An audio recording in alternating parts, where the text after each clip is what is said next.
My name is Chris DeMuth. I'm a D.C. Searle Senior Fellow here at the American Enterprise Institute, and I am delighted to welcome you here this afternoon for this symposium on Moynihan in the White House.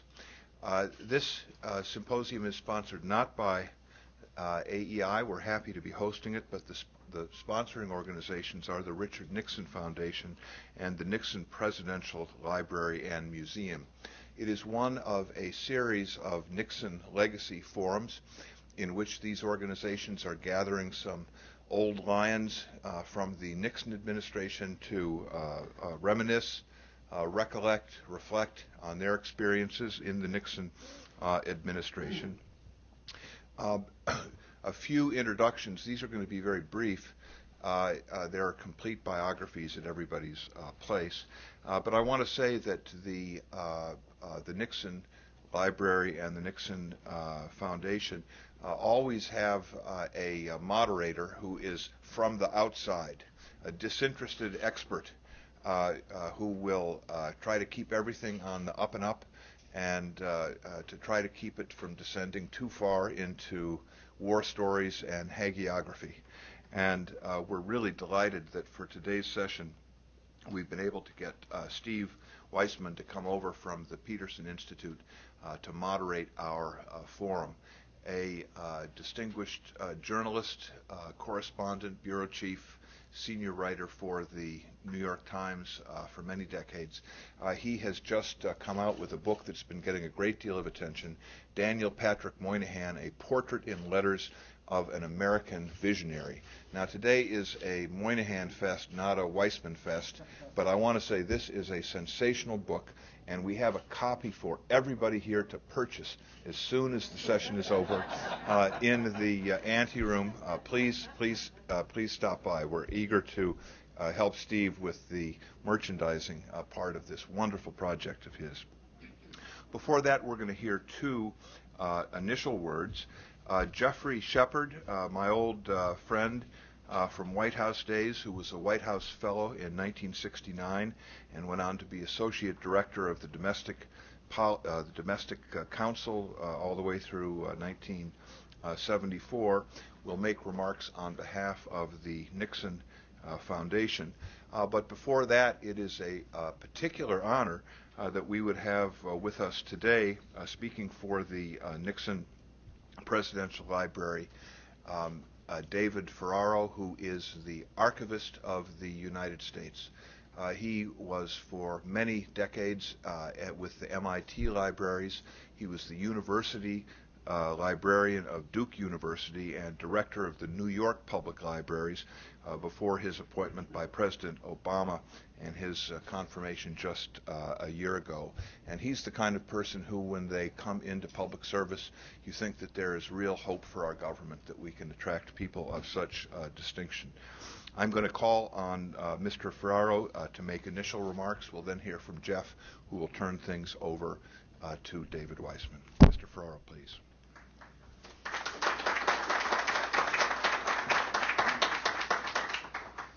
Thank you, Chris. I'm very pleased to be here today to welcome you to our program about Patrick Moynihan's tenure in the Nixon White House. Senator Moynihan and the National Archives had a very special relationship.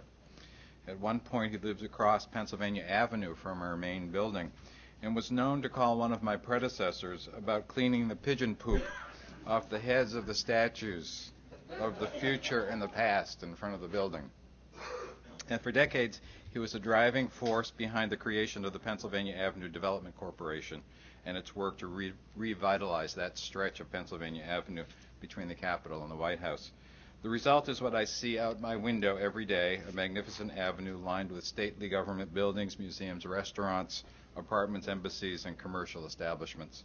There's nothing else quite like it in the country. Senator Moynihan was a champion of openness in government, and some years ago authored a bill that suggested creation of a national declassification center. That center was finally created about a year ago within the National Archives, and it is up and running, charged with the task of reviewing more than 400 million pages of classified records with the intent of making more of our nation's history accessible to the public. Daniel Patrick Moynihan's career of public service stretched for nearly half a century, and throughout that period, he was a source of provocative and controversial ideas, as well as insightful and workable solutions to the nation's problems. He served in the administration of 4 presidents. He was Assistant Secretary of Labor under Presidents Johnson and Kennedy, and a counselor on urban affairs and ambassador to India for President Nixon. President Ford then sent him to the United Nations as our ambassador. In 1976, he won the first of 4 terms as United States Senator from New York. In the Senate, he was chairman of 2 powerful committees and played a major role in many major pieces of legislation, and he retired from the Senate in 2001 and died in 2003. Pat Moynihan was a prolific writer, speeches, books, articles, and memoranda to presidents. His papers from the Nixon White House years, including messages to the president, were opened this past July. The complex interplay between these 2 very important individuals is what today's panel is all about. And today's panel is exactly the sort of cooperation the National Archives and the Richard Nixon Foundation that is the essence of what our presidential libraries and their foundations work for. In this case, it's a cooperative effort designed to facilitate research into the ideas and activities of 2 prominent Americans, Pat Moynihan and Richard Nixon. The Richard Nixon Presidential Library and Museum in Yorba Linda, California, became part of the Archives Presidential Library System in 2007 and is one of the 13 presidential libraries maintained by the National Archives.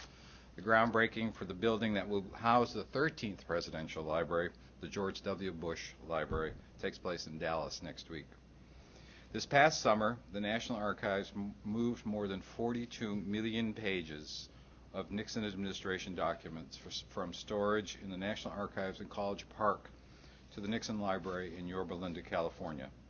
At the library, our archivists are continuing the process of opening them for review by academics, researchers, and the general public. I know firsthand that the Nixon Library is pleased to assist scholars, the general public, and the Nixon Foundation in encouraging discovery and discussion of the policies, events, and achievements of the Nixon era. Now that the Nixon archival collection has been assembled in one place under the auspices of the National Archives, we can look forward to a wave of new work on this important man and his times. I was in Yorba Linda not too long ago and had an opportunity to talk with researchers from around the world, hard at work on dissertations and books. I want to recognize 2 people from our archive staff who are involved with the Nixon records: Tim Naftali, the first federal director of the Nixon Library, and Sharon Fawcett, our assistant archivist, who oversees all 13 presidential libraries for the National Archives. Now let me introduce Jeff Shepard, who is representing the Nixon Foundation, and who will tell you a little bit more about the other panels that we have sponsored earlier this year. Jeff? Thank you, David.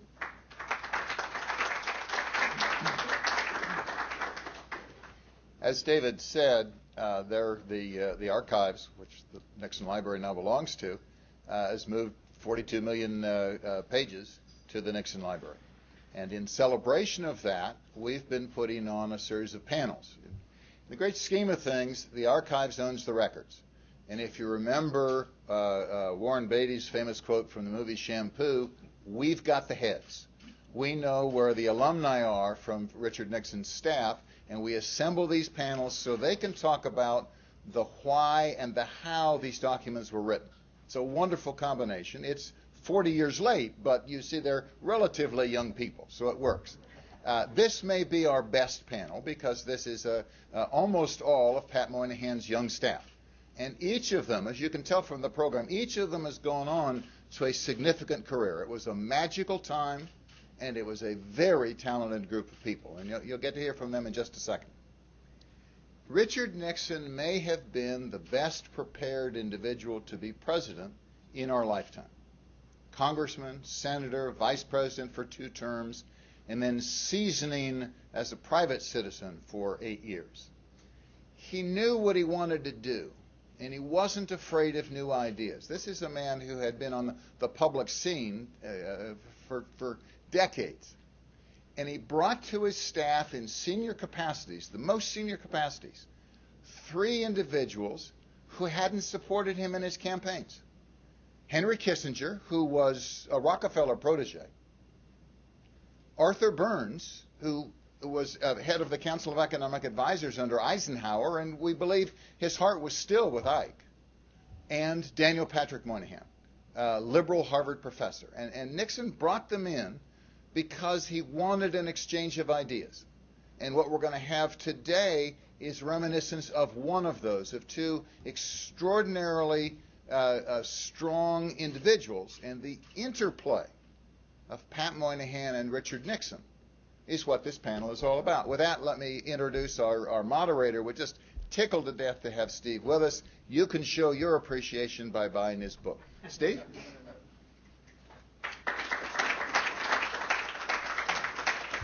Thank you, Jeff, and thank you for the generous offer to have you buy the book. Well, I'm so honored to be here.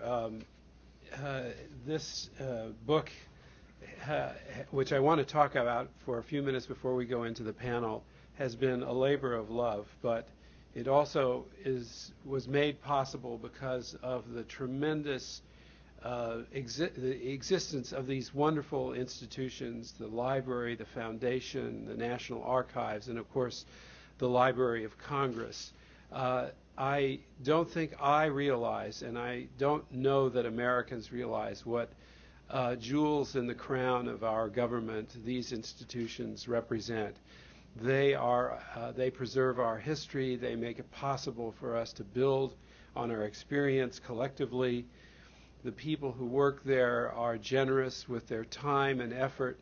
They helped me, many of them, on this book to try and understand Pat Moynihan's life and his times. And I'm so grateful that they exist, that they will always exist. And I'm grateful for AEI for playing host today to this panel, and I look forward to hearing the panelists in a minute. But I just wanted to, before I introduce them, tell you a little bit about my experience with Pat Moynihan over the last couple of years. And what brings me here today. When Senator Moynihan died in 2003, he left the largest single collection of personal papers at the Library of Congress. I mean, going all the way back to Thomas Jefferson. They are spread in more than 3,700 boxes at the library and out in Suitland. And they take up nearly 1,500 feet of shelf space, which the library points out is the equivalent of 2 Washington monuments laid end to end. So you can imagine, try to imagine, what happened a couple of years ago as I was leaving the New York Times when the publisher and the Moynihan family came to me and said, well, how about a collection of papers from this repository, this vast repository? And the library staff helped me figure out which boxes were going to have the letters, because they were spread through not all 3,700, but through 700 or 800 of the boxes. And Pat, well, I'll get to that in a second. And they helped me navigate this project. And also one other fine institution I salute is the Maxwell School of Syracuse University, which helped to pay for the graduate students and graduates and students at Syracuse to actually go through the boxes, find the letters, photograph them under my supervision. And as some of you know, Pat taught at Syracuse before. It was his first job, and it was also his last job. He was an adjunct professor after he retired from the Senate. So it's no surprise that such a vast repository of papers exists for a man as productive as Pat Moynihan, who served 4 presidents and served 4 terms in the Senate. He delivered endless speeches and essays and public commentaries, and he wrote or co-wrote or edited more than 18 books, and they, as you all know, cover a staggering range of subjects, which we'll discuss today. But I've often been asked, okay, what do these letters add to what we know about Pat Moynihan? And he wrote to so many people, not just statesmen and politicians and constituents, but to celebrities. I mean, I came across letters to Woody Allen and Yoko Ono and Saul Bellow and John Updike and Alexander Solzhenitsyn, and to Brooks Brothers, to whom he complained about holes in his socks that he had just bought.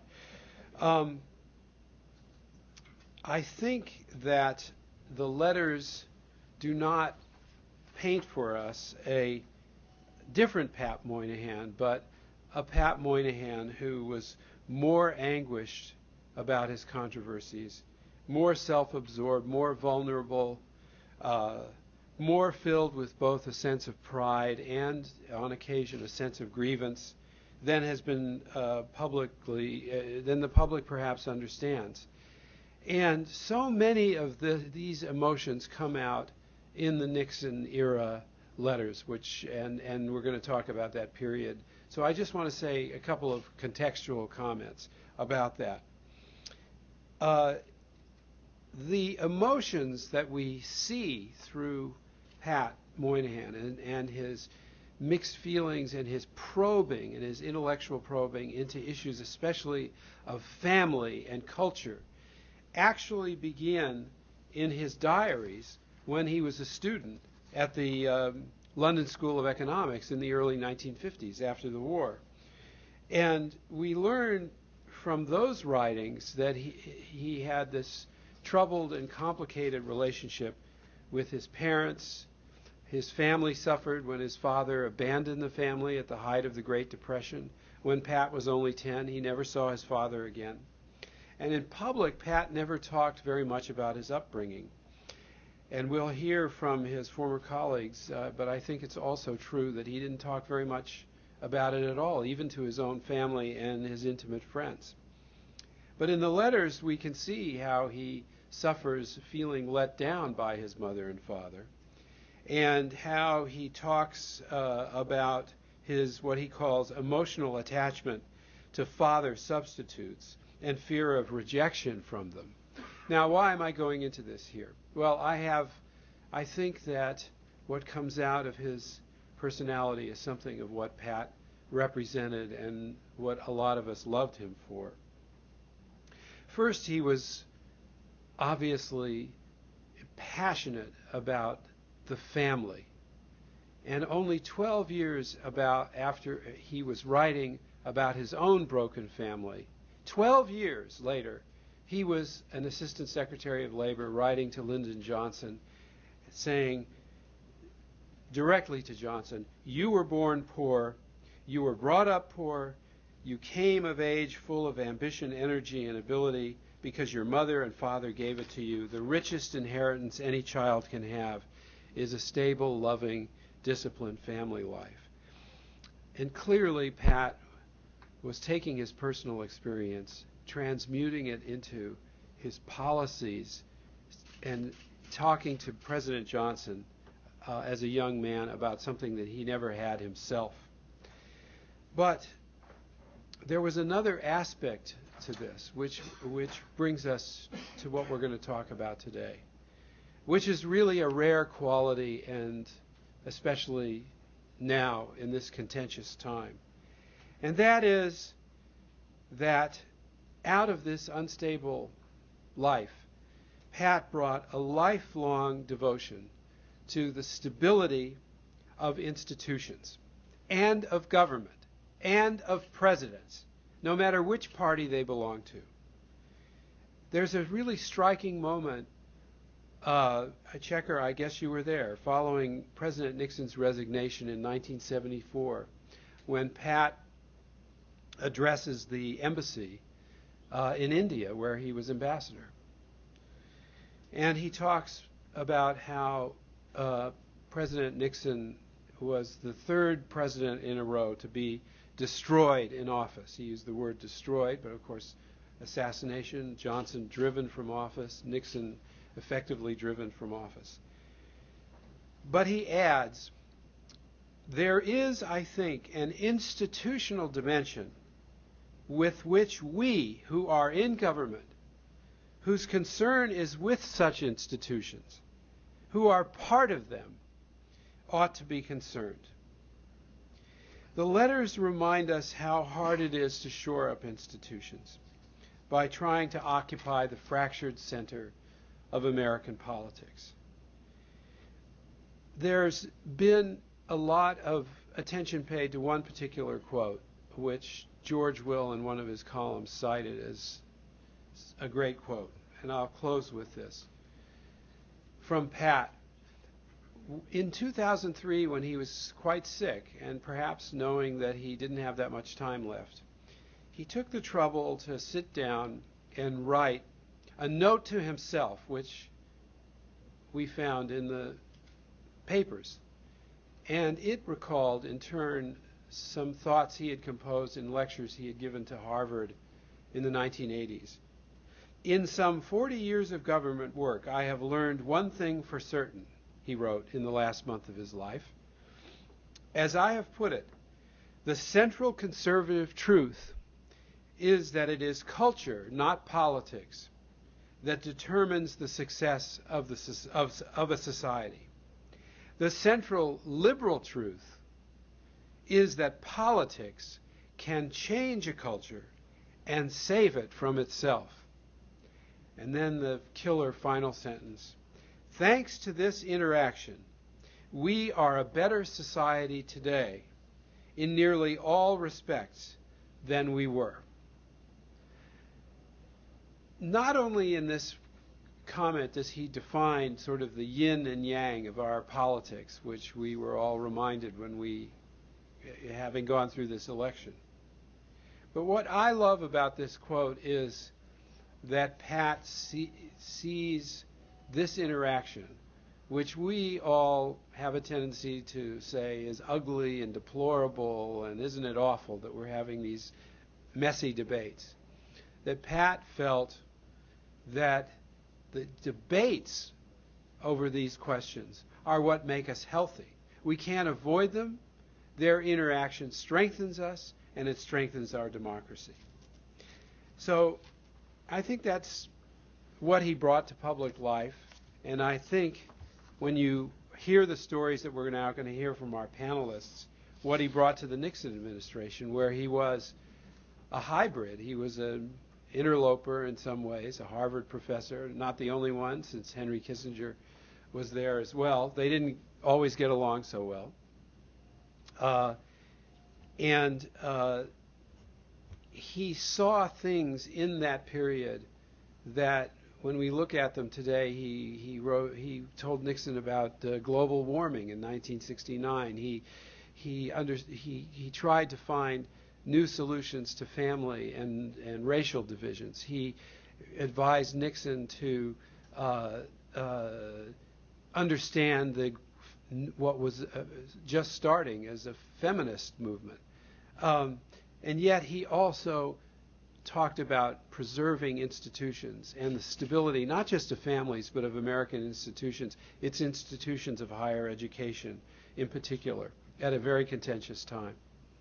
So with those few introductory remarks, let me first introduce our panel, which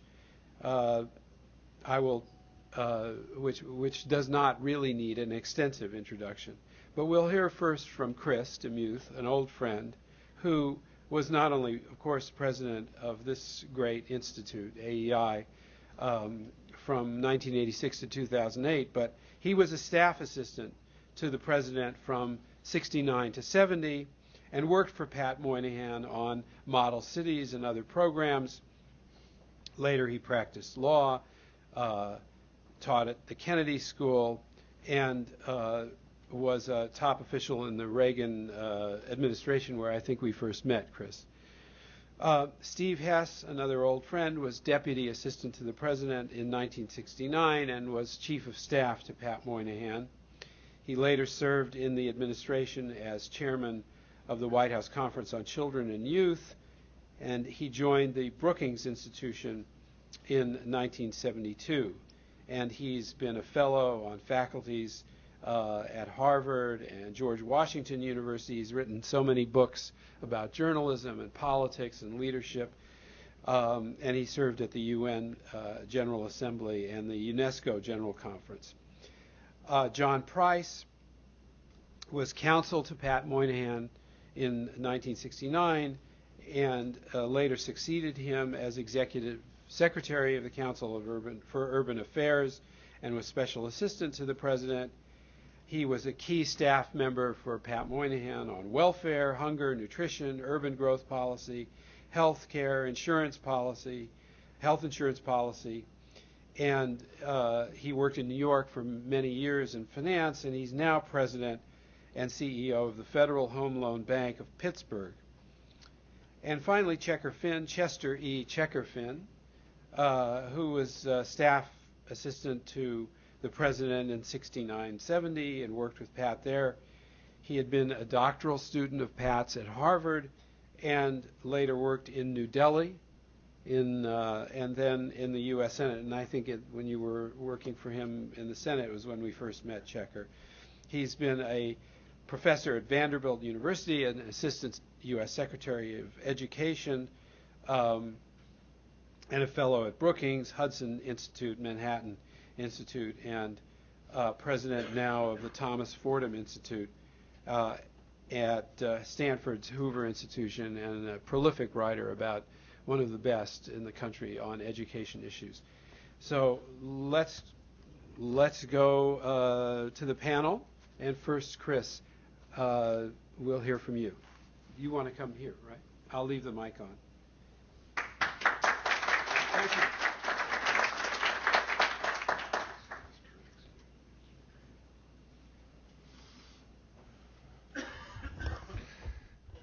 As a minor addendum to the collection and to Steve's book, there is in the handouts for this conference a transcript of Pat's remarks on the week he left the White House, Christmas week 1970, with some minor editing by me, with due regard for Pat's stylistic idiosyncrasies, and I think it repays reading.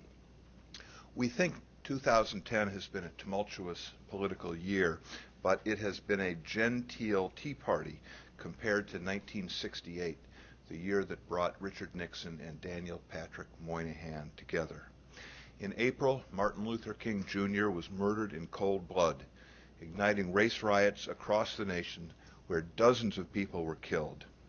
Here in Washington, the anguished mobs numbered in the tens of thousands.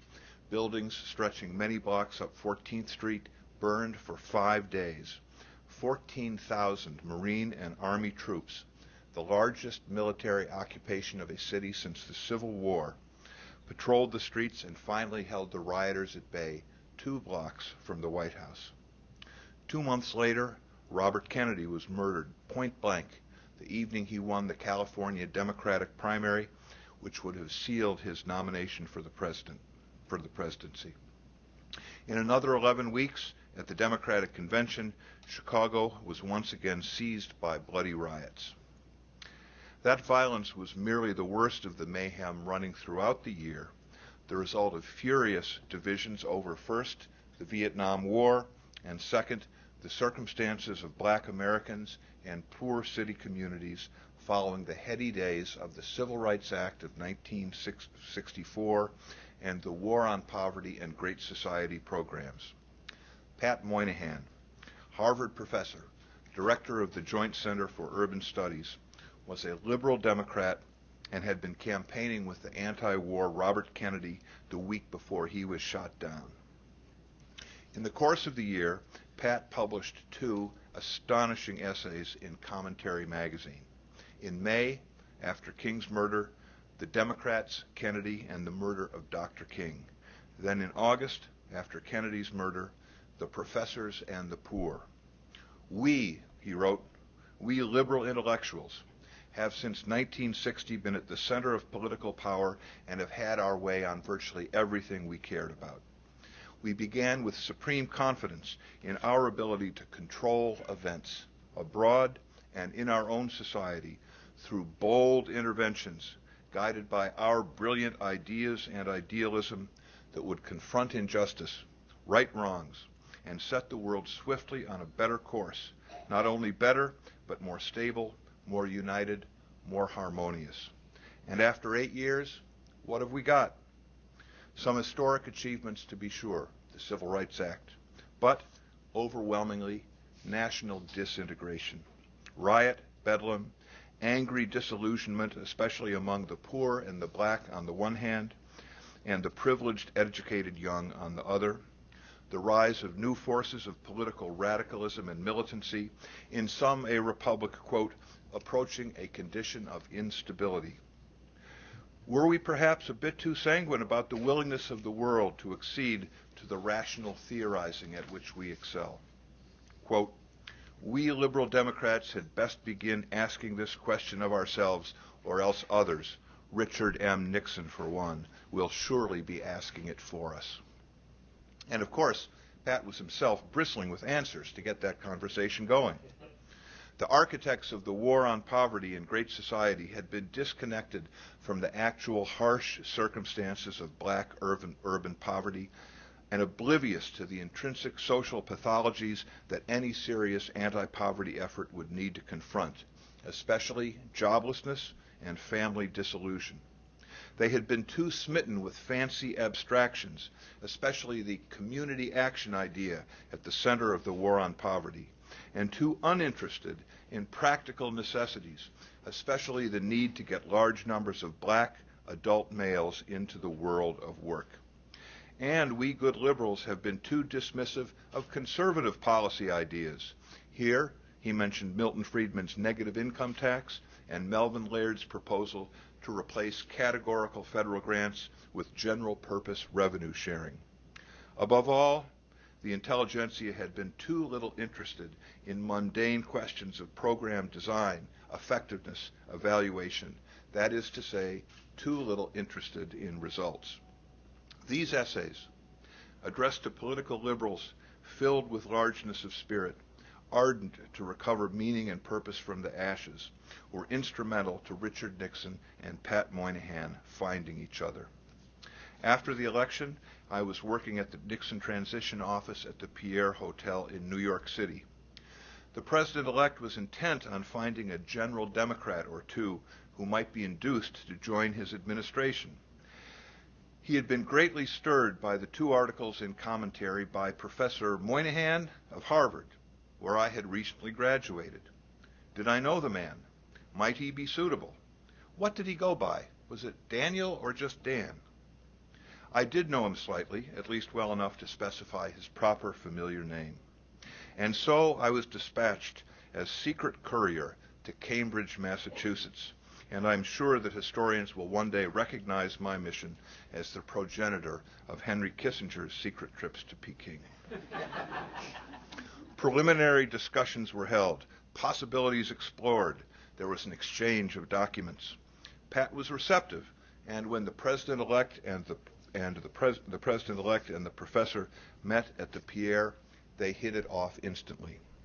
Let me emphasize 3 general features of the Nixon-Moynihan alliance.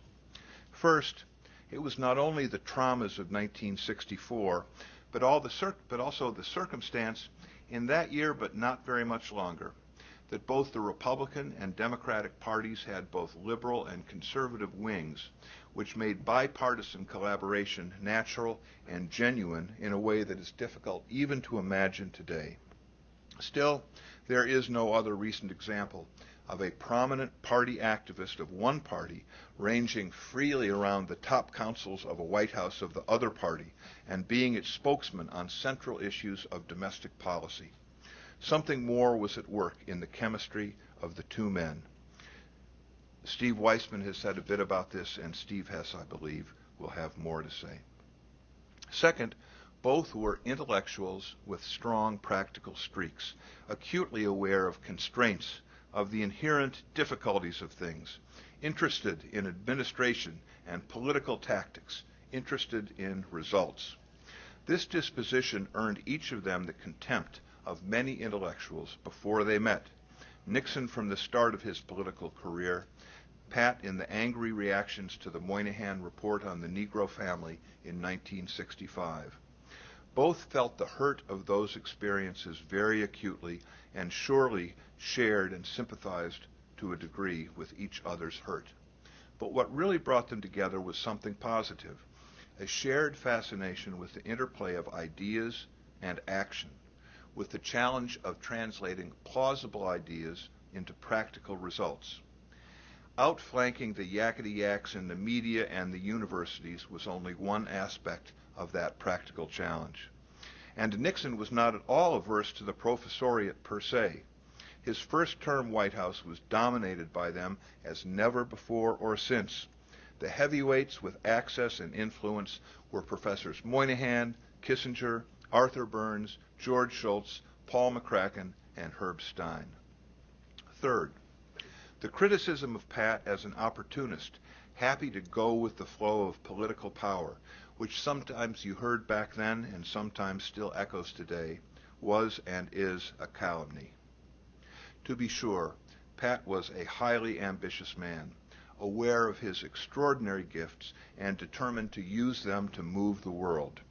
But he was also, and from the beginning, long before he achieved any sort of renown, as principled a man as ever practiced politics, continuously assertive and argumentative in his captivating Irish way, on behalf of propositions he regarded as vital, and who routinely took enormous, potentially career-ending risks on behalf of those propositions.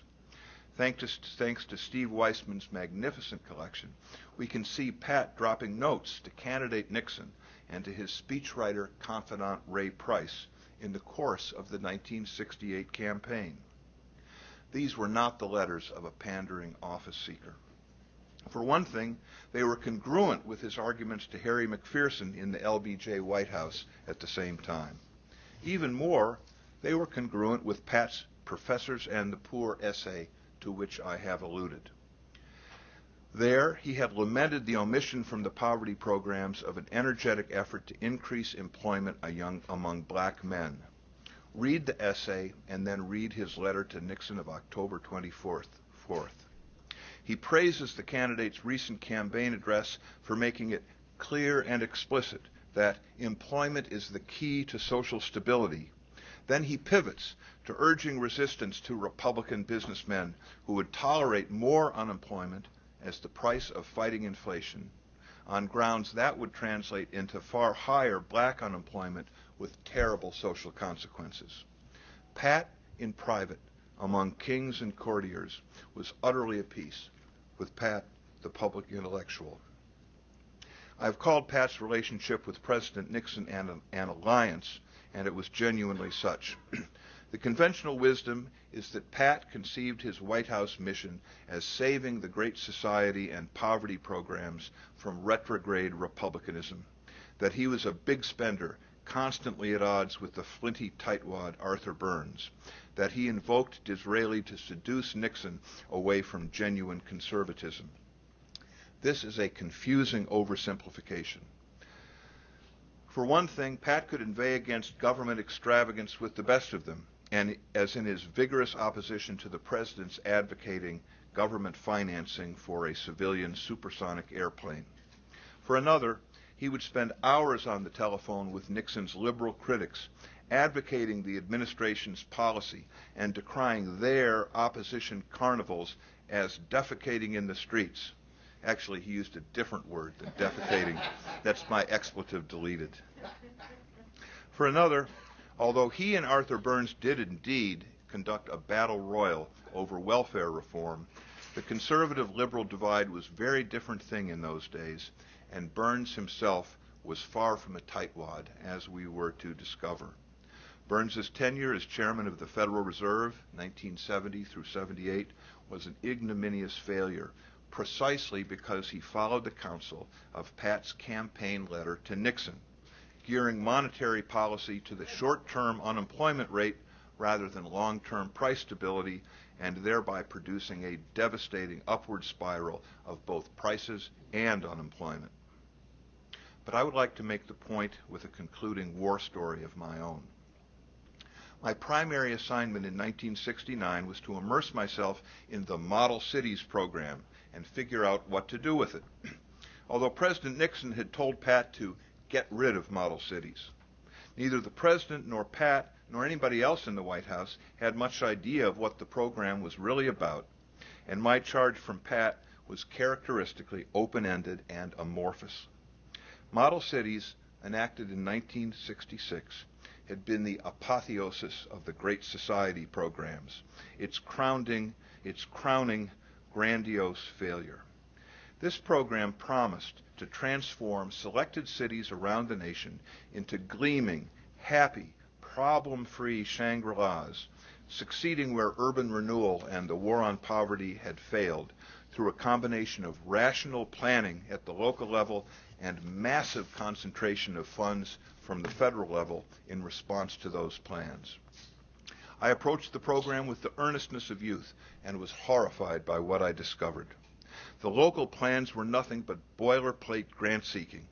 The promise of vast federal funding had prompted frenzied expectations and summoned forth not a few hucksters and frauds. And there was not going to be any concentration of federal resources. To the contrary, the federal agencies administering current grants for job training, education, transportation, and the like were watching model cities closely, and when model cities made grants to the cities, the agencies redirected their own programs elsewhere. So model cities was effectively just writing checks to other Washington agencies with no effect on the ground. When I summarized my disillusioned findings to Pat, I concluded that President Nixon had been right in his initial policy prescription, and I added a neoconservative twist. If our sole aim is to improve the circumstances of the urban poor, we should start by abolishing the model cities charade. Pat responded by arching his great eyebrows and saying, "Aha!" Silence. And just how did I propose to do this? I hadn't a clue. I had done my homework. I'd produced a brilliant, incontrovertible analysis. Wasn't that enough? It was not. Indeed, my position, as I came later to recognize, was the perfect mirror image of the heedless liberal hubris of the poverty warriors that Pat had criticized in those 1968 essays. But Pat did know what to do. Mel Laird's idea, that he'd written about, of broad federal revenue sharing with states and localities, although addressed to the old pathologies of the categorical grant programs, was even better suited to the new pathologies of model cities. A distinguished task force was assembled and commissioned, chaired by Edward C. Banfield, his Harvard colleague, and staffed by me, consisting of leading experts on federal, local, fiscal, and management issues. Following weeks of deliberation and then hours of cabinet meetings, the Model Cities experience became the forge, the touchstone for formulating the administration's new federalism initiative, combining Model Cities and innumerable other federal programs into new, large, general-purpose revenue sharing enacted with bipartisan support in 1974. Pat did not reflexively save the model cities that we had inherited. He recognized its excesses without dwelling on them and engaged conservative decentralizing ideas to the task of transforming it into something better, more realistic, more politically sustainable. 4 years later, sitting in a law school student lounge watching the Watergate drama unfold on television, I thought to myself, there certainly had been a very large number of very young men running around the Nixon White House, young men with capacious assignments and often more testosterone than experience and judgment. We Moynihan junior staffers had been part of all that. It was Pat's lifelong practice to throw eager young academics and activists into big ponds to see if they would sink or swim. But in our case, we never lacked for adult supervision. Working with Pat, the incandescent intellectual, was an experience never to be equaled. But more important was working with Pat, the astute, practical politician, affable, clubbable, yet intently focused on engineering ideas into results, guided by his own highest ideal of maximum feasible betterment. For us, the lessons of a lifetime, for Pat, the harbinger of greatness to come.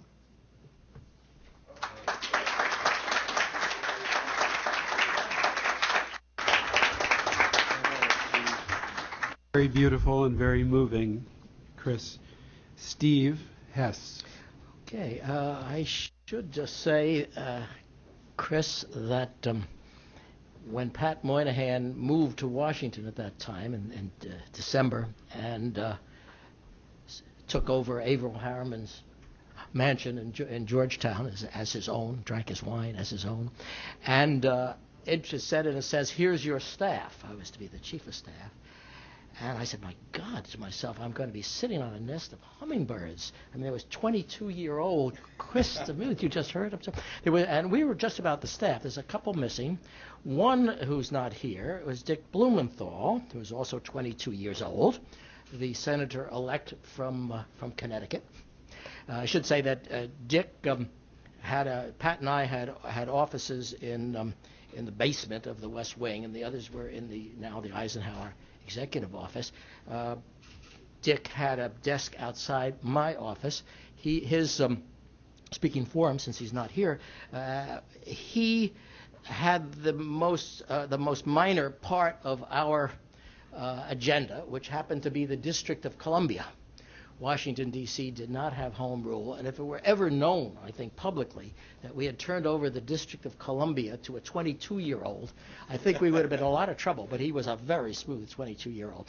At any rate, I think I have the unique position of having been the only person who was a friend of Richard Nixon's and Pat Moynihan's before they knew each other. And so I thought I'd like to start where Chris put us, and that's where they actually meet in the Hotel Pierre in early December in the transition in 1968. Pat has come down from Cambridge to hear what the president-elect is going to propose for him in urban affairs. I've come up from Washington to have dinner with him immediately after he sees the president to review whether this makes any sense for Pat. He comes down for the meeting. We go into the dining room, and I say, well, and he says, I can't believe it, how ignorant he is. He doesn't know anything about domestic affairs. And that should not have surprised some of the old-timers. Dick Nixon, this terribly smart person, had been consumed through his life by geopolitics and by international affairs.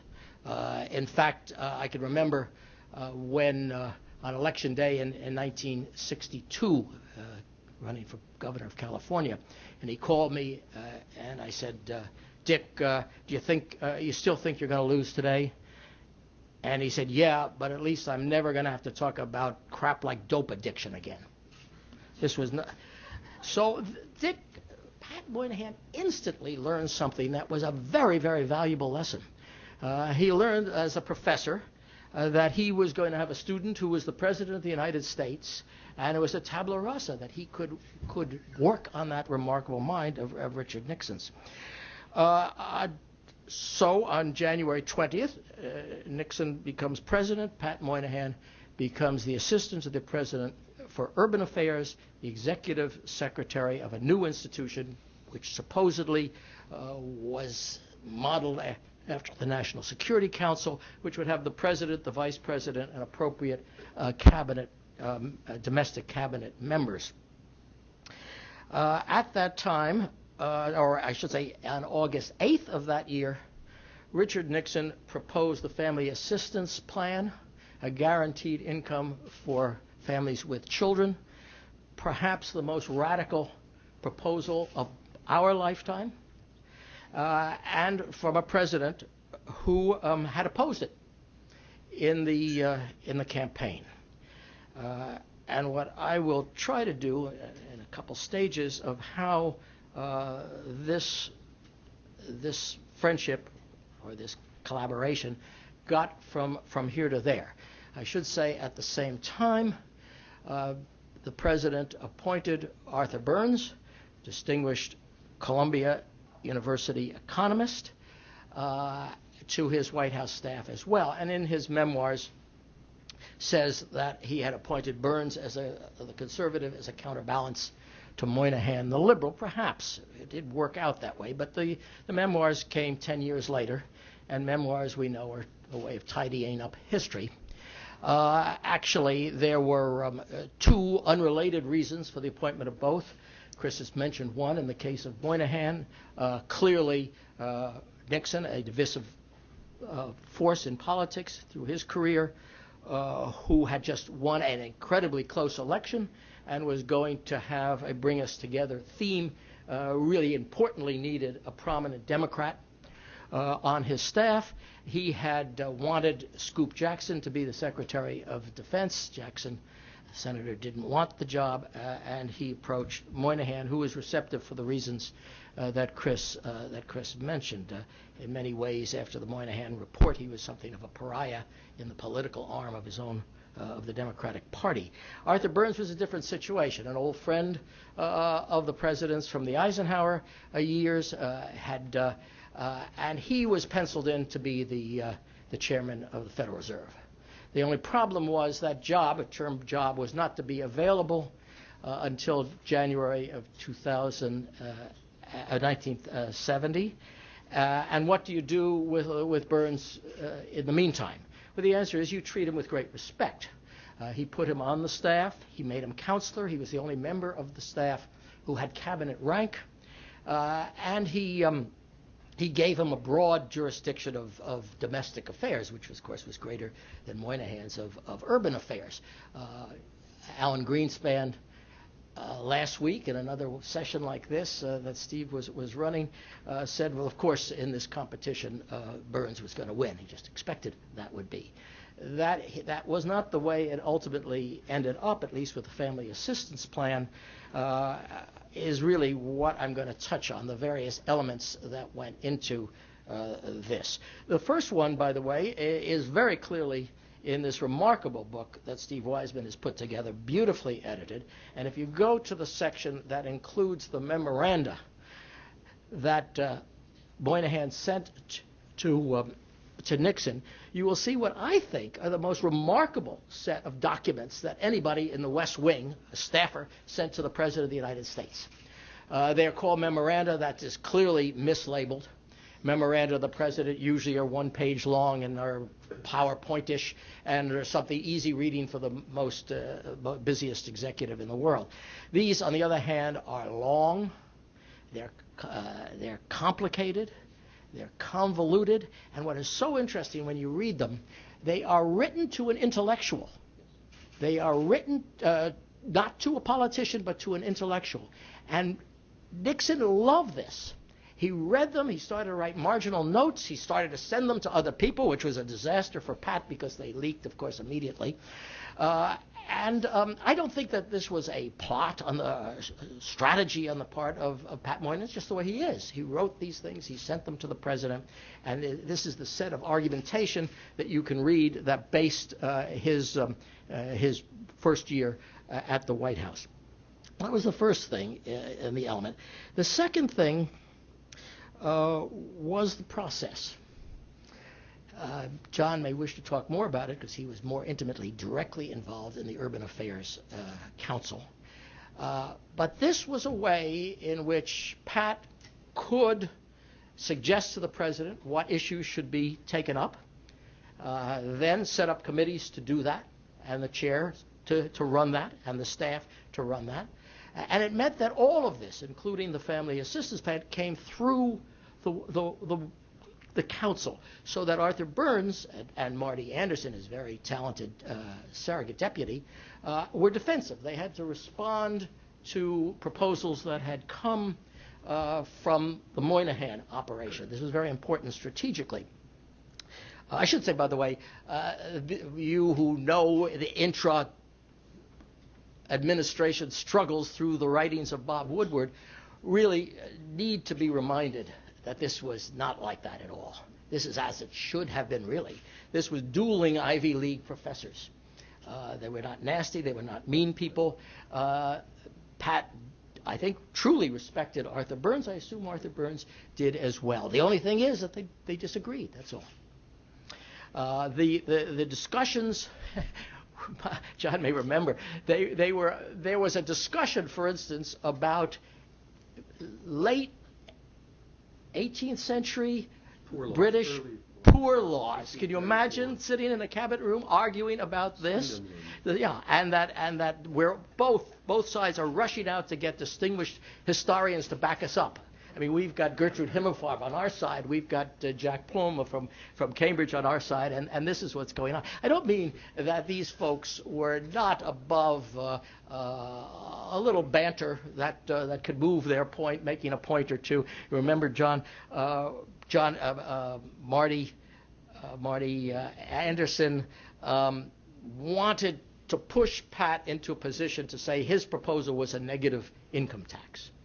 Of course, it was a negative income tax, but those were dirty words that you shouldn't use it. So at one point, Marty is saying, let's call a spade a spade.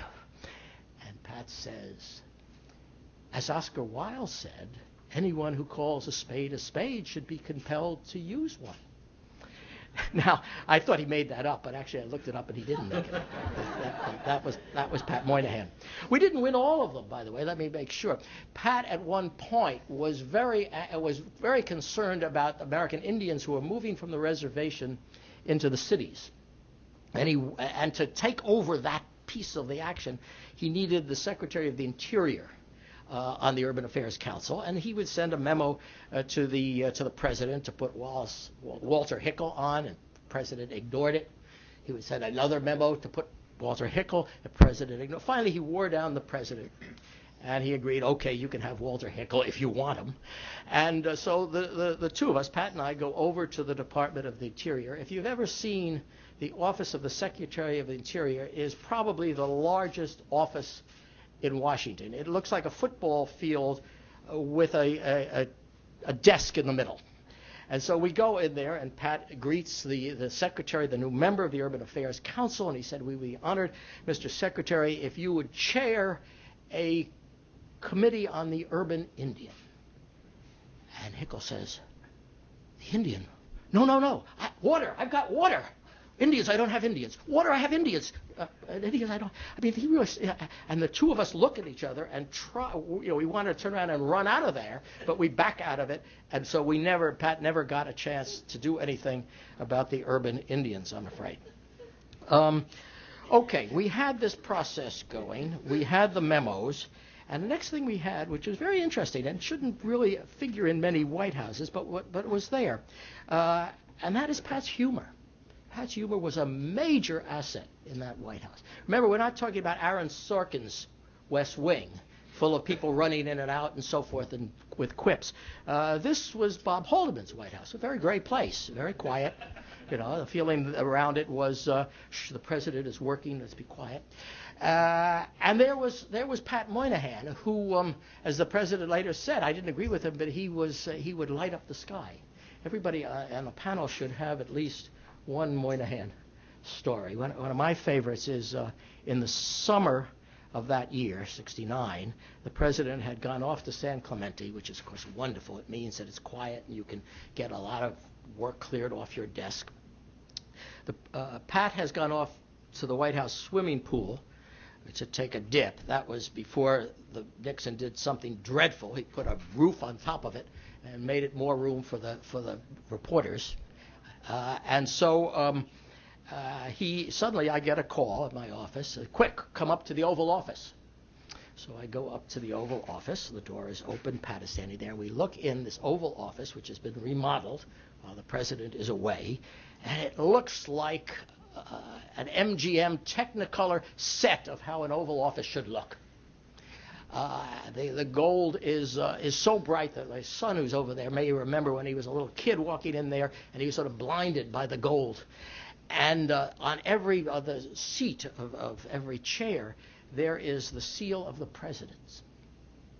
There's a phone right at the door to the Oval Office. Pat picks up the phone. He says, "May I get Mr. Haldeman, please?" Bob, I'm standing at the Oval Office. It's just been famous interior decorator from New York. Great friend of Mrs. Mrs. Nixon. Yeah. Pat, unless you do something, members of Congress are going to be farting on the seal of the presidency. That was Pat Moynihan. By the way, they came off. The seals came off instantly. That was Pat Moynihan. This humor was very, very useful. There's the next thing. So we have the memos, we have the process, we have the humor. Then there was the chemistry. Given that this was the oddest couple in public life that wasn't scripted by Neil Simon, you have to think of the fact that something unusual was happening. Now, old Nixon hands knew the phrase, the boss is in love. The boss is in love was something that very often the president just had to have some special character around who was contributing something to him. It might have been John Connally at one time. It might have been Peterson. In the spring of '69, it was Pat Moynihan. And they went off for conversations. And they talked about books. And the president said, what should I be reading, Pat? And Pat will say, well, why don't you try Blake's biography of Disraeli? Okay, now, the things are going like this, except that every president knows that he's got 100 days, and after 100 days, the press is looking down, and where's your program? And now it's May and June and July, and Pat Moynihan and Arthur Burns are still fighting. And this is getting very irritating to the president by this time. He can hardly wait to sort of get rid of both of them and bring in the calm that John Ehrlichman will bring to the domestic council. And so we get to August 6th. John knows this better than I. And the president takes the whole cabinet to Camp David. And he's going to tell them that he's decided for the family assistance plan. And the meeting is 6 hours. And the one who was strongest against it, always had been strongest against it, was the vice president, who says, in effect, Mr. President, this is political suicide. You're giving money to all these people who've always been against you and are going to continue to be against you. And the president leaves there and concludes, I've only got 3 members of the cabinet with me. I mean, this is Lincoln-esque almost. Fortunately for him, one of those 3 members was the only truly brilliant mind in his cabinet, and that was George Shultz. That was a great help to him. George Shultz was so unknown to Richard Nixon that he didn't even know how to spell his name when he appointed him. He was the dean of the business school at the University of Chicago. Probably the most marginal position in a Republican administration is Secretary of Labor. But George Shultz was the little man who sat at the end of the cabinet table, and after very windy former Republican governors had said whatever they had to say, he somehow would quietly bring it all together. And the president got more and more interested in him and gave him a special role in helping to bring together the family assistance plan, and then ultimately, of course, made him the budget director and the secretary of the Treasury. Okay, we go to the next day, which is now the 7th of August, and the president tells the senior White House staff that he's going with the family assistance plan. And he muses, well, as Randolph Churchill said of Disraeli, it's Tory men with liberal principles that shape the world. Okay. The next day, he goes on television and announces that he is going to make this proposal to the Congress. What's the result of this? Well, Arthur Burns was a wise man, and he asked all of the right questions. He would say, how do you know that this is going to stabilize families? And the answer is, we don't know. But he was proposing caution. And Daniel Patrick Moynihan was proposing the possibilities of greatness. And that was very important to a president who was in this of his legacy. And that's where it sort of remained in my mind until fast forward to a year later. I'm now the national chairman of the White House Conference on Children, December 1970. The president is coming to a big hotel here to give the first address. I'm only concerned in introducing him that I've got an audience that may not be very friendly. And the president starts his address somewhere here, December 13th, and he says, over a year ago, I proposed that for the first time in American history, we in this great, rich country establish a floor under the income of every American family with children. We called it the Family Assistance Plan. It has, in turn, been called by others the most important piece of domestic legislation to be introduced in Congress in 2 generations. In terms of its consequences for children, I think it can be fairly said to be the most important piece of social legislation in the history of this nation. And then Richard Nixon goes on in a way, and I'd once been a speechwriter, that goes deeper into himself than I'd ever heard him before. He says, I remember back in the Depression years, the 1930s, how deeply I felt about the plight of those people, my own age, who used to come into my father's store where they couldn't pay the bill because their fathers were out of work, and how this seemed to separate them from the others in our school. None of us had any money in those days, but those in the family where there was no job and there was nothing but a little relief that they often suffered far more than simply going without. What they suffered was a hurt to their pride that many carried with them for the rest of their lives. We were poor by today's standards, and I suppose we were poor even by Depression standards. But the wonder of it was that we didn't know it. Somehow my mother and father, with their love, their pride, their courage, and their self-sacrifice, were able to create a spirit of self-respect in our family so that we had no sense of being inferior to the others who had more. Now this, of course, is the nub of Moynihan's social policy. Pat was a child of the city poor, Richard Nixon of the small town America. I doubt that they ever talked about this, ever. But I think that Pat somehow appealed to something that was greater than a president's place in history. He is also appealing to Richard Nixon's own history. And I think that entered into it too. I should add a PS to this, by the way, because I found out later that the president got up in the middle of the night and started to make notes for this speech. And the next morning, it must have been 5 or 6 in the morning, there's a call. The phone rings, I wake up, and the operator said, the president wishes to speak to you. And I got online. Yeah, Mr. President. He says, Steve, how come my speech is on page 8 of the New York Times? I hadn't seen it all, so I sort of groped it. I said, well, how'd the Washington Post do? Oh, yeah, it's fine. It's the lead story in the Washington Post. And I said, what's the byline on the Times?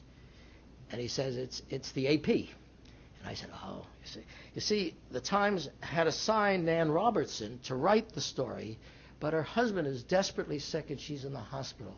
And they wouldn't lead the New York Times with an Associated Press story. Thank you, hung up. I mean, it meant so much to him that this message got out as he delivered it. The end of the story, of course, is that the Family Assistance Plan got easily through the House of Representatives and then lost in the Senate Finance Committee, the committee that Pat in later life would chair. That's it.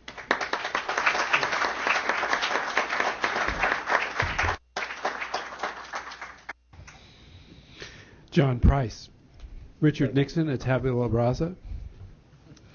I don't think so, but Steve was closer to that stage certainly than I. It was late in November of 1968, and my campaign boss, Len Garment, told me that the president had been intrigued, a little earlier than the points that Chris DeMuth talked about, intrigued when Pat Moynihan, a Democrat who was viewed principally as an academic but also had sought elective office as a Democrat in New York City, wrote a piece following the 1966 elections that had come to Nixon's attention. And as Moynihan put it in a memo to John Ehrlichman and Bob Haldeman in July of 1970, Moynihan, quote, "I proposed that American politics were approaching instability, and that liberals who understood this should seek out and make alliances with their conservative equivalents in order to preserve democratic institutions from the looming forces of the authoritarian left and right." This offers a deep insight, and it goes to the points made by several of you already. To me, this offers a deep insight into one of Moynihan's core beliefs, which was, if not the sanctity, then the urgent necessity of institutions commanding, that is, deserving, and receiving respect. This was surely his view of the presidency. The memo I just mentioned of July 24th, I think, 1970, is one of the most important Moynihan wrote while in Nixon's White House, and discussion today has turned around a lot of the points in it. Back to 1968. Len Garment told me the president was about to offer Moynihan a position in the White House. Len asked that I run a few checks about Pat, and as I say here, I'm sure others were asked to do so, and you heard a little bit more from different sides of the screen, but Len basically said, please run the political traps on Moynihan. And he'd obviously offered the other job to Kissinger, and the president might have been wondering whether yet another Democrat could be a bridge too far for the White House. He wasn't sure whether Moynihan would be solid or incendiary. And so the president wanted someone to help to try to shape his response to the urban crises that had shaken the country for several years now in a more considered and structured way. And he thought that the head of the Harvard-MIT Joint Center for Urban Studies might be a valuable ally. And after a few days of phoning around, I told Len I thought Moynihan would be serious about wanting to help. He was a vivid personality, but profoundly respectful of the institution of the presidency. And I felt he would continue to be a deep and devoted observer of the social and cultural underpinnings of our country and of trends and data which social policy needs to take account of. Everything I would say again these 42 years later about Pat. The offer was duly made, Moynihan accepted, and the array of praise and criticism from many in the party, which Nixon no doubt expected, occurred. Len then suggested that I might be a fit for Moynihan's White House staff, and he cobbled us together. Some weeks later, I met for my first time with Daniel Patrick Moynihan. It was December 20th, it was lunch, and it was my 30th birthday. When he learned that, I quickly learned two key things about Pat Moynihan. The first was his warmth and generosity. He immediately ordered a half a bottle of wine and drank a toast to my birthday, and he offered me the job. I accepted. The second was central to what he would bring to his new job. He talked of race relations. He told me that the American version of slavery was among the most pernicious the world had ever seen, beyond the ancient Greek or the Brazilian, because of its wrenching apart of families. This was a concise summary for me of his noted report on the American Negro family from the mid-1960s. But he went on to say something I will never forget. It was partly because of the beautifully Irish turn of phrase, but more due to the hope and the passion with which it was said. But John, America has it within its gift to become the first truly multiracial society in history. I think it was his fond hope that he would now work from the highest perch in his career for a president who he felt had great intellectual curiosity. He sensed Moynihan, could have charge of an institutional structure which he would shape and which could give him a formal leg up in the internal wars which, as a realist, he knew would be part of the landscape. Finally, he came to the job with a strategic sense of what was to be done. We needed an incomes strategy. This would help us make sense of all kinds of problems. And as we shall see, it led to early and coherent related policy changes, such as abolition of income tax on families below the poverty line, to food stamp increases of dramatic proportion, and most visibly, as you've heard in August of '69, to the proposal on welfare known as the Family Assistance Plan. But Pat brought with him not only a coherent strategy which had program implications. At least as important was his conviction about the central role of sound social science research. This was an approach or a discipline, not a package of particular programs. Setting the problem correctly would help get the right answers. And Moynihan felt the government had to get right answers. It went to the root of one of his cardinal convictions, that the institutions of society needed to be doing the right thing to continue to enjoy the support of the people. One of the most pointed pieces of broad advice he gave to the president in a long memo of January 3rd, 1969, to the president-elect was simple. Quote, "Your task then is clear, to restore the authority of American institutions." Close quote. He felt that harnessing solid research was the starting point for getting things right, which would lead to a public conviction that their government had its wits about it. We see this time and again. Checker Finn will illustrate this in his talk about education and Moynihan's engagement with academics about the impact of economic and social factors in achievement. Early also in the administration, Pat got deeply involved about early child development.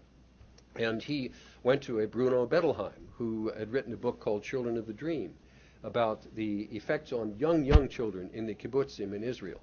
And Pat wove that into an argument for the president, which led the president immediately almost in his administration to declare the emphasis on the first 5 years of life and to create an Office of Child Development in the Department of Health, Education, and Welfare. One of the most delightful recollections I have of Pat was on occasions when he would talk with great excitement of the research resources of the government. His excitement was, first, that so much had been done. There was so much out there, even though a lot of it was admittedly silly or worthy of things like famous then Senator William Proxmire's Golden Fleece Award for preposterous misuses of taxpayer funds. So sure, there was a lot of that. But beyond the academic's pleasure at the sheer volume of good social science research was Pat's determination to harness it, to make use of it in looking at policy options. Yes, Pat was an experienced bureaucrat, and yes, he was a publicist and knew how to keep himself in front of the people. But there was always in him an excitement about finding the relevant nuggets in social science work. He kept up a massive correspondence with academics and social scientists to pick their brains and sift competing theories. With the right underpinning, policy could be right. In that same July 1970 memo to Ehrlichman and Haldeman, he spoke of the principle of policy-oriented government, that's initial caps. He and the president seemed to share some of this excitement, although the president necessarily would add a dash of politics and his own conviction when a major policy decision was at hand, like welfare reform. Yet in that debate, as we've already heard, there were memos going over the presidential transom on Speenhamland, the 1834 British Poor Laws. I remember walking out one Sunday afternoon at lunchtime. I was working on the stuff supporting the welfare reform. Arthur Burns and I happened to walk out at the same moment, each of us contesting for the president's attention on welfare reform and its direction. We walked over to a little cafeteria on the north side of K Street, had a great lunch. I learned of Arthur Burns' vehement opposition to the Vietnam War at that point in mid-1969. We said not a thing about welfare reform, went back to our desks, and continued the battle. Anyway, Pat could see and would argue that there was coherence in the president's program. He was, after all, proud that this was true. He was all the more deeply frustrated when he felt that policies were neither well understood nor well promulgated by other members of the president's administration. Pat would occasionally, with the president's blessing, assemble groups of assistant secretaries to brief them on the outline and the detailed program proposals which the president had decided. He felt that a clear exposition of policy would help them to get out as the janissaries to sell and clarify the president's program. Steve talked for a little bit about the creation of the Urban Affairs Council. Let me just take a moment on that. Yes, it was modeled on the National Security Council. I mentioned in the panel on welfare reform some months ago that Pat had tasked me to go out and see if there were any analogies other than the National Security Council.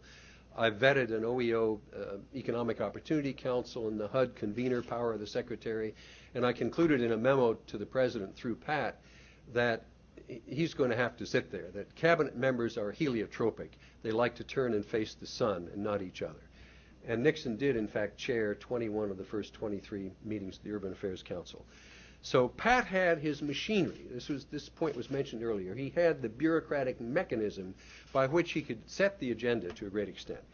And we even had, a little bit later, something called the Undersecretaries Group, which Pat asked me to chair, which was a direct analogy to a subsidiary of the NSC, of the National Security Council, called the Operations Coordinating Board, which I had done a paper on in the summer of 1960. It was sort of the implementation arm of the NSC, and so we did that with the Undersecretaries Group, designed, again, to make sure the policies rolled out.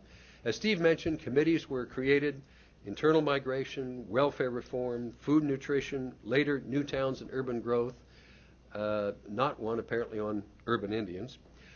Also, there had been proposed initially a subcommittee on crime. You may remember the former law partner and campaign manager of the president was a man named John Mitchell. And John Mitchell said simply, veto. We never had a committee on crime. It never met. So that was a very instructive lesson for Pat. So he took comfort that he had some bureaucratic machinery, and yet finally it was undercut in the debate around the welfare reform. And what became obvious was that there were competing power centers and players pulling at the president's sleeve. Yet in that first spring, it was enormously exciting. And let me go back to Pat's own words, written later, maybe a year and a half later. Pat said, "I am sufficiently professional about political ideas to have had some feeling for what could be done, and by and large, we did it." Those Urban Affairs Council meetings might have seemed chaotic and ill-staffed to some, but in about 4 months, I would dare to argue that we gave an intellectual raison d'etre to the Nixon administration. I was trying to put together something more than a random collection of programs. I was looking for programs based on Republican ideas or precedents, or barring that, which would make sense to Republicans. And that's very much what he tried to do with the welfare reform. And we were mentioning that the president got impatient about a domestic program. Actually, it was sooner than July or August, because right before Easter, in mid-March, the president began sending dunning notices to Steve and Pat, and he said, "Where's my domestic program?" And so April 1st of 1969, this tome went down to Key Biscayne to be the president's Easter weekend reading. And in it, Moynihan summarized the basic content of it by saying that there were 8 proposals, but they had 3 fundamental themes, and one of which is the one we're dwelling on here: the reduction of poverty through employment and income support, and a couple of others. And then in the polemicist's gift or sense, which Pat certainly had, he said, "I call your attention above all to the family security system," which was the earlier name for what became the welfare reform, FAP, or Family Assistance Plan. "For 2 weeks' growth in the gross national product, you can all but eliminate family poverty in America and make history." So he knew where to appeal to his man.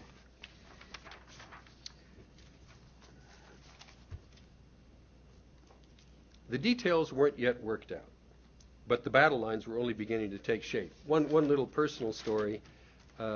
The draft before the one that went down, I had done this, taking it out of the work of the committee of the Urban Affairs Council on Welfare.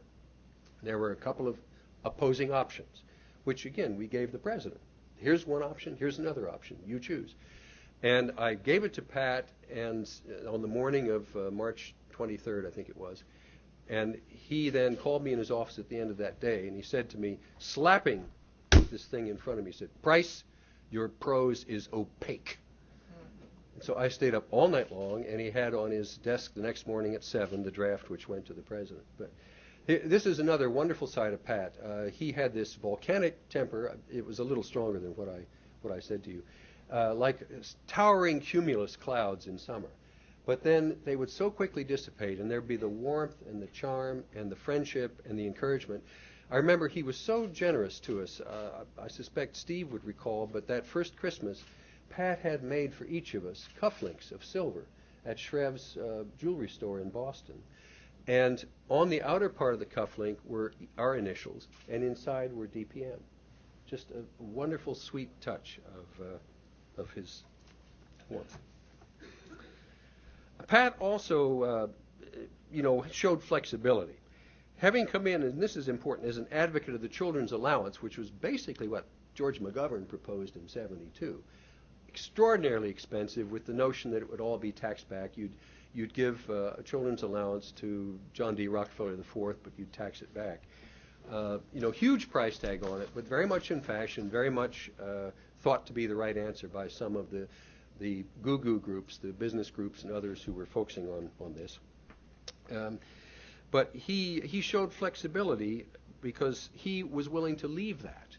And when we reverted to the basically Republican idea of Milton Friedman's and of the Ripon Societies, a Republican think tank which had helped to gin up a negative income tax statute in 1967-68, he bought into it immediately, and he became an absolutely tireless advocate for it.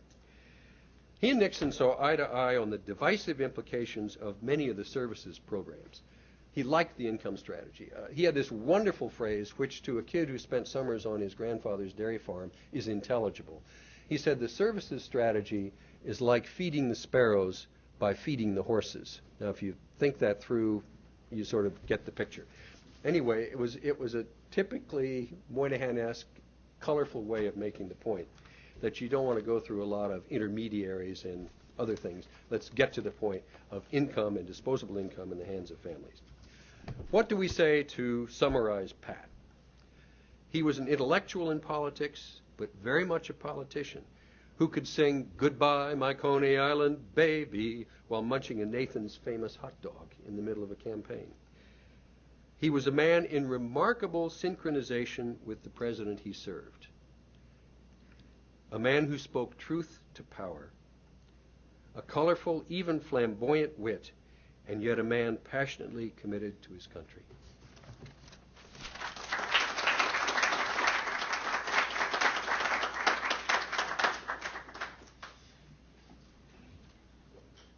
And now Checker Finn to talk about education. I think we're making your life easier as a moderator by I was about to say available airtime with opening remarks. Those are three tough acts to follow. I'll do my best, and I'll go as fast as I can. When I sat down a couple of weeks ago to write these notes, who should be on the front page of that day's New York Times but Pat Moynihan, 7.5 years after his death. The immediate context that day was a discussion of the culture of poverty and how it is now legitimate, indeed important, to attend to this ticklish topic that had been taboo for such a long time, especially since the ruckus that began with the Moynihan Report in 1965. Yet Pat might also have been, as easily have been, in that day's front page story in the Times about education reform, because of his role in another transformation of American society that, as it happens, began just 1 year after the Moynihan Report. I refer, of course, to the Coleman Report on Equality of Educational Opportunity, a report that, as Pat often recalled, was quietly released over the 4th of July weekend in 1966 by a department of HEW that hoped nobody would notice it. Well, Pat noticed it, and American education these past 4 decades has been profoundly altered as a result of that noticing. No, Pat didn't write that report. Jim Coleman did. But Pat swiftly grasped its significance and began a multifaceted, multi-year campaign to get it noticed.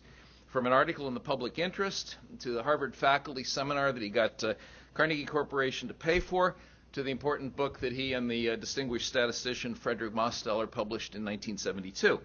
And, of course, his work in the Nixon White House, which I'll turn back to in just a second.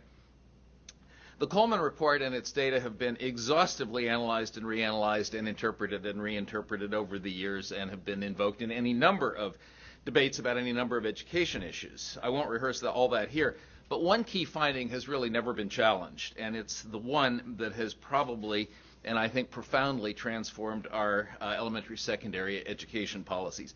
It was, of course, the finding that school inputs, things like money and teachers and teacher credentials, have almost no correlation with school outcomes. namely pupil achievement, and that differences in achievement could not be accounted for by differences in school resources. Before Coleman, everybody assumed that if you wanted different results from your schools, you would invest more money in them, or add more teachers, or buy more books, or computers, or whatever, because you assumed you could affect outcomes by changing inputs. Coleman showed that by and large that just isn't true. And of course that conclusion, along with some complicated and ambiguous findings about peer group and race and family, is exactly why HEW found this report so awkward in 1966, for Lyndon Johnson was still president at the time, and he had spent much of the previous 2 years persuading Congress that the way to end poverty and equalize achievement in America was to lavish federal dollars on the education system through a host of unprecedented new government programs like Title I and Head Start. But if Coleman was right, these programs wouldn't do much good, which meant, of course, that if you cared about boosting achievement in schools, you had to find other ways to do it, beginning with a new focus on achievement itself rather than on the resources of schools. It's taken a while for that lesson to sink in American education, and it hasn't still totally at this moment sunk in. Yet I submit that the single greatest change in American K-12 education these past 4 decades is that we now focus overwhelmingly on the results themselves, on measuring them, understanding them, comparing them, fretting about gaps in them, setting standards for them, creating assessments and accountability systems keyed to them, and devising new strategies to alter them. Strategies that today range from charter schools to online learning to Teach for America and so forth. And that change can be traced pretty directly to the Coleman Report and its foremost interpreter, the late Daniel Patrick Moynihan. Now to the Nixon White House, where I worked with him on education policy. Although what Nixon proposed to Congress in March of 1970 were about a year after the Family Assistance Plan at this point in the chronology, though what Nixon proposed to Congress in March of 1970 did not have much immediate effect on what Congress did in the education sphere, both the House and the Senate at the time were still very much in the LBJ mode. A couple of key proposals did come to pass in ensuing years, and I think far more important, the basic analysis underlying the Nixon proposals is today taken for granted in federal education policy and in most states and districts as well. And that was Moynihan's Coleman-based analysis put into the president's voice, transmitted to Congress, and spread across the landscape. Far from continuing in the Great Society mode, Moynihan, via Nixon, began to point the country in a very different direction with respect to our understanding of our schools. Let me quote from the President's message to Congress on elementary secondary education from March 1970.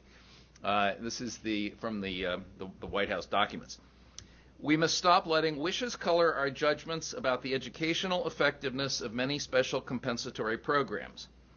We must stop congratulating ourselves for spending nearly as much money on education as does the entire rest of the world, when we are not getting as much as we should out of the dollars we spend.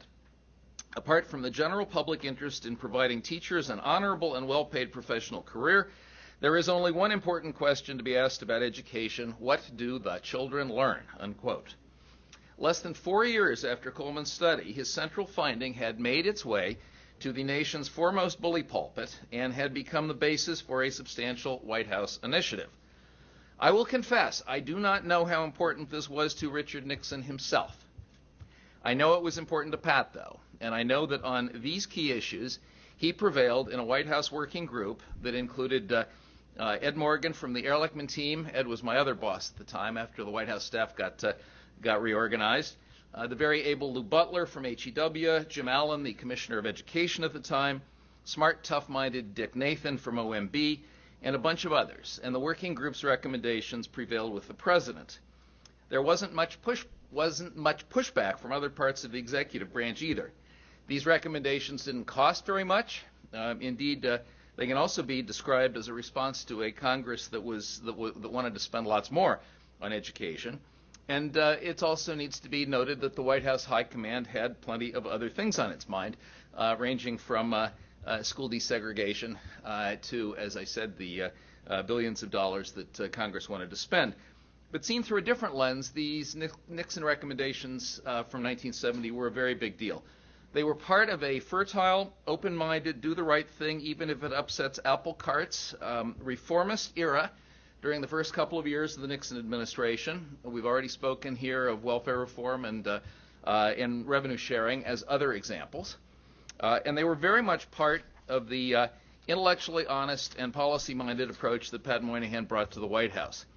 A little bit more quotation, if you'll bear with me, from the president's message in March 1970. What makes a good school? The old answer, this is Nixon 40 years ago, was a school that maintained high standards of plant and equipment, that had a reasonable number of children per classroom, whose teachers had good college and often graduate training.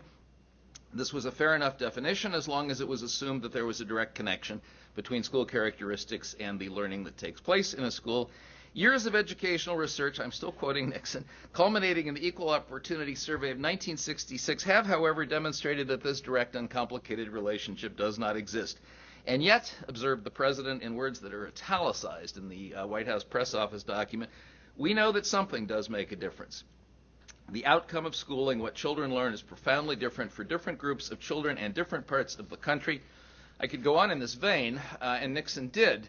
But the point I think worth underscoring is that 3 decades before George W. Bush put the achievement gap and the soft bigotry of low expectations indelibly onto the national education agenda with his No Child Left Behind Act. The next big event, of course, for the next Congress is how and when to reauthorize and alter it. Richard M. Nixon, of all people, was deploring the same thing, linking equity concerns to weak academic performance, decrying the education system's tendency to focus on inputs, and insisting that schools instead be judged on their results. He even demanded that the new National Institute of Education that he proposed, and this did come to pass a couple years later and is now the Institute for Education Sciences within the Department of Education, he even demanded that the National Institute of Education devise, quote, new measures of educational output by which, quote, accountability could be assured. And he went on at some length in this message about the importance of results-based accountability for teachers, principals, and schools. He even tiptoed onto the treacherous terrain of national education standards. He never quite called for them, but this is what he said. For years, the fear of national standards has been one of the bugaboos of education. The problem is that in opposing some mythical threat of national standards, what we have too often been doing is avoiding accountability for our own local performance. We have, as a nation, too long avoided thinking of the productivity of schools, unquote. Well, that's what today's education debates are all about. Productivity of schools, national standards, results-based accountability. Now, I can't stand here and tell you that Nixon transformed American education policy. He was, in fact, way ahead of his time, and the transformation took decades, and it's fair to say we're still in the middle of it. But he rolled this ball forward, and that would not have happened had Pat Moynihan not placed it in his hand, explained what it was and why it mattered, and encouraged the president and his administration to give it a good, firm shove in the right direction. Thank you very much.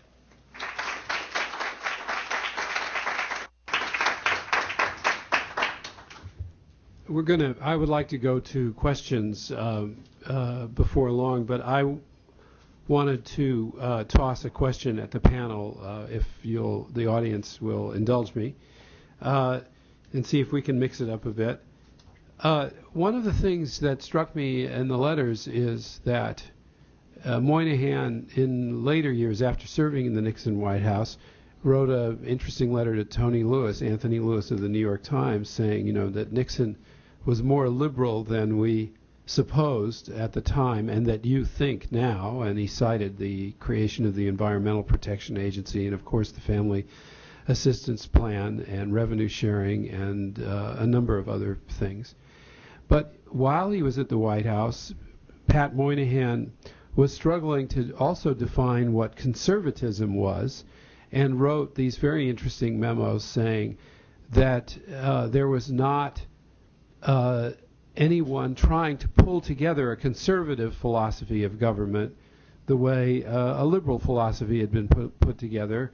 And why can't we, instead of being opposed to programs in the Nixon administration, embrace a philosophy of conservatism that is out there among many intellectuals, but they aren't welcome in the White House enough, and they aren't appreciated, and he wanted to bring coherence to what he saw as the conservatism of the administration. So on the surface, these are two contradictory, yet again, contradictory impulses of Pat Moynihan.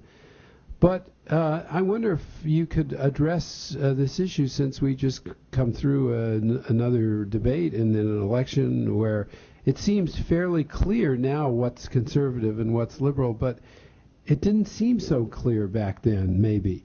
What do you think, Chris? The times were different in respects. The first is that as far as liberalism was concerned, it was still in 1968 the case that civil rights issues were dominant in a way that's kind of difficult to recall. I mean, desegregation was just in the course of being dismantled. I mean, everybody in memory knew of segregated theaters and trains and public accommodations in the South. And the conservative, it's very crude, but the divide was often defined in those terms. John Price mentioned the Rip-On Society. John and I were Rip-Oners, and we called ourselves liberal Republicans. John Mitchell called us juvenile delinquents. If you go back and you look at what the Rip-On Society was for, it's not liberal at all in modern terms. We were pro-civil rights libertarians. We were for the voluntary army, for the negative income tax. We were very much Milton Friedmanites, but revenue sharing. But the Civil Rights Act of 1964 and Barry Goldwater's decision to vote against it was just defining of categories in very important ways. Liberalism was outflanked in those years by the emergence of real radicalism. Black power was displacing the moderate civil rights leaders. James Farmer, the founder of CORE, the engineer of the Freedom Rides in the South, was an assistant secretary in the Nixon administration. And the New Left and the Port Huron statement was starting to, as Tom Wicker said, make liberals feel tired and old and out of shape. Conservatism, for its part, National Review had been around for a decade and a half, but it was very much a cultural. Its conservatism was quite cultural, and it was quite libertarian. It did not have an affirmative philosophy of government. And what you see Pat struggling with is the birth of neoconservatism, which was a more practical form of conservatism. This was, in the old days, neoconservatism actually was about domestic policy. It came to have very different meanings in the Bush administration. But it was people who were serious about liberal intentions to make the world a better place, but extraordinarily interested in practical questions of results. So it was a form of conservatism which actually grappled with difficult problems of government rather than simply opposing them all. And so all of those things were to change. I think that today the fact that we have parties that are institutionally liberal and institutionally conservative affects our views of what those ideas consist of, not always in positive ways. The two doctrines are influenced, and I think in many ways twist the needs of the party to which they are now lock, stock, and barrel attached to. You make an interesting point about race, too. John, did you want to talk next? But let me throw that into the mix. I mean, I felt in reading these letters and editing these letters that a strange feeling, which was that the 70s were so toxic and full of racial anxiety that for all of the poisonous and acrimonious debate that we have today, we don't have that same kind of toxic politics. So maybe the overlay of race is what made, maybe it was an impediment to thinking through some of these philosophies. Does anyone want to comment on any of this? I'll just add that don't forget Vietnam. Just a few months after the 14th Street corridor was burning, the buses were surrounding the White House complex in order to keep the protesters from literally invading the White House. It was a very, very angry time. Of course, the Nixon's intervention or invasion of Cambodia in 1970 led to some resignations from his own staff. I mean, this discussion is primarily focused on the legacy of the domestic policies of that era. But Steve, Vietnam, Cambodia really coursed through your office. You had some, people resign. There was, and Pat Moynihan was, as you said, supporting Bobby. He had supported Bobby Kennedy and then Hubert Humphrey. He was against the war. He advised Nixon not to make Johnson's war into Nixon's war. What was that like? The question of the students too, Kent State and so forth. We were right in the midst of that, and there were some real demagogues in the administration. Importantly, the Vice President of the United States, and I've never seen a letter such or two as you have in your volume, where a staff member takes on the Vice President of the United States. So you have that as well, certainly, it was very difficult because I went on to become the national chairman of the White House Conference on Children, and then the White House Conference on Youth. And how could we keep our youth involved? How could we be a government that wasn't excluding our young people? And there were plenty of young people on the White House staff who were making the same effort as well. But I must say, there wasn't much support when some of the top were talking about these students as bums. What about Nixon himself? We've been talking about him for the last bit, but he remains as confusing to me in some ways as ever. You made a very provocative statement saying Nixon was a tabula rasa. I don't mean to exaggerate it, because I'm sure you didn't really mean it in the way that I've exaggerated it, but he couldn't have been, obviously. No, around. Nixon. So where does Nixon fit in? What did we learn about Nixon let me in just all tell of these an stories? anecdote And John, about that next. and for a moment, and you'll see what a complicated person Richard Nixon was. And fascinating man. We'll be writing about him as long as people write about presidents. My daughter-in-law happened to be the casting director of Oliver Stone's movie on Nixon. And she asked if I would see Oliver Stone. And he called and said that he was coming to Washington. And I thought, well, that's very nice. I will put together 4 people who knew Nixon. And he will put together 4 people. The 4 people that I had, in addition to myself, who had been a speechwriter for him and a biographer, were Len Garment, his law partner, Ron Ziegler, his press secretary, and John Sears, who had been an important political strategist for him. His people, by the way, were Anthony Hopkins, James Wood, the producer, and himself.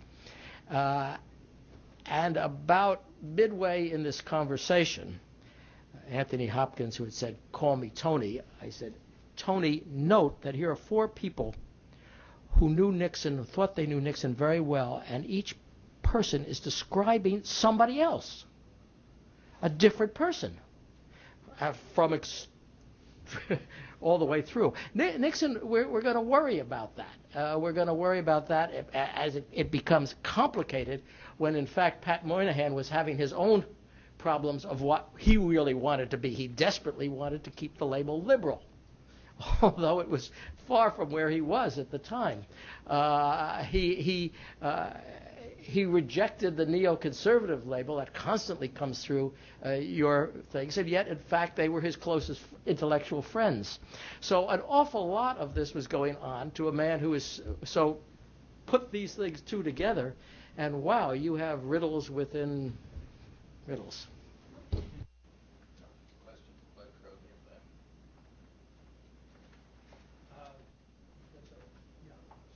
A question from a distinguished member. Yeah, go ahead. Is it time for questions? Yeah, This has the been Nixon administration. Steve, You want to identify yourself first? Yes, I'm Bud Krogh, and I had the honor to be in the White House with all of these gentlemen during that period of time, and I just want you to know that you've brought back some wonderful memories.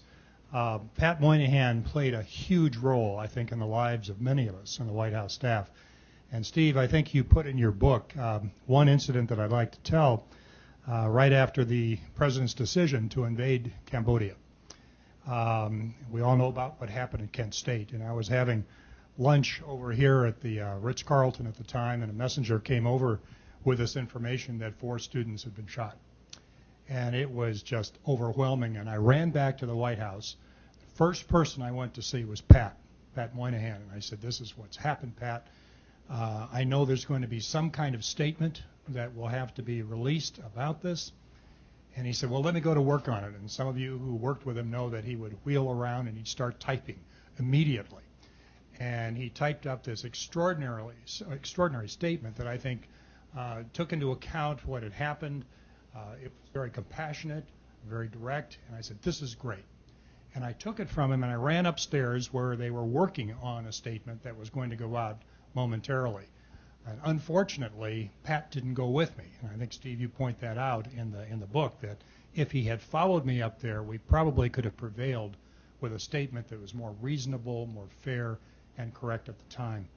I also remember just with other staff people, Friday afternoons going to Pat's office about 5 o'clock, and he'd open the bottom drawer and a certain liquid potion would come out, and he would begin to share ideas with us because he knew a lot of us were not only young, testosterone poisoned, as Chris pointed out, and maybe we needed some kind of help and counseling. And those Friday afternoons were wonderful. I've often thought that if Pat stayed on that staff over the next 1 to 2 years after he left, and some of us could have consulted with him at certain times in history, that history might have been different. I just want to thank you, Steve, for writing an excellent book, and the 4 of you for what you've given us today. Thank you. Thank you, John. Thank you. The book is great because I didn't write it. Pat wrote it. Could I just make a comment on the question about who was Richard Nixon? Steve knew him well.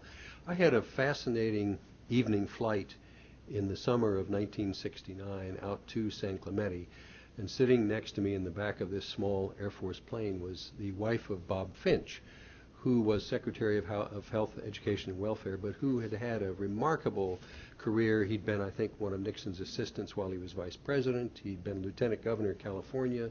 He was a very prominent, very strong figure in California moderate Republican politics. And I said to Mrs. Finch, I said, what is he like? And she said, John. I said, you know him. You and your husband, Bob, know him very well. And she said, John, we don't know him at all. And they'd known him for 15, 18 years or so. I think he was elusive, but I loved seeing the lawyer in him because of these many Urban Affairs Council meetings. We would do a major job briefing, and then I felt Nixon in these meetings was as though he were hearing the oral arguments after reading the brief. And it was fascinating. I remember one time when we set up a dialogue, it had to do with the welfare reform. The head of the National Association of Businessmen that time was Don Kendall, the president of Coca-Cola. And I had gone over and briefed him the night before on the welfare reform. And they got into a dialogue, he and perhaps it was Arthur Burns. And Nixon was watching as though it was a tennis ball being fired back and forth over the net by two good arguers. So I loved that side of it. There was obvious at times like that the intellectual eagerness of him, but very complex and just someone that was very hard to know, except through history. We'll figure it out. John, I think we're going to have to end on that as a concession to the shortness of life. We could go on for hours. We could. We had one. I wonder if we could just ask Ben Wattenberg to ask one question. He's been championing Well, a bit. all right, Ben, but we have a promise to C-SPAN. So go ahead, Ben. Here you go. I haven't yet had the pleasure of reading Steve's book. I am writing a book called Pat and Scoop about Pat Moynihan election. Those of us who have been speechwriters have our own motto, which is that rhetoric yields reality. And with Pat, we should not forget that. He had this great Irish gift of blarney. And what he said, particularly at the time of the Zionism with racism thing, reverberated around the world. And the rhetoric thing, when Reagan said it was an evil empire and Mr. Gorbachev tear down this wall, Natan Sharansky tells us of how this was telegraphed through the Gulag, and that these things, the words meant as much as the actions and the military power. Thank you. And I just want to thank everybody for a wonderful panel, and say how honored I am. Jeff. thank all of you.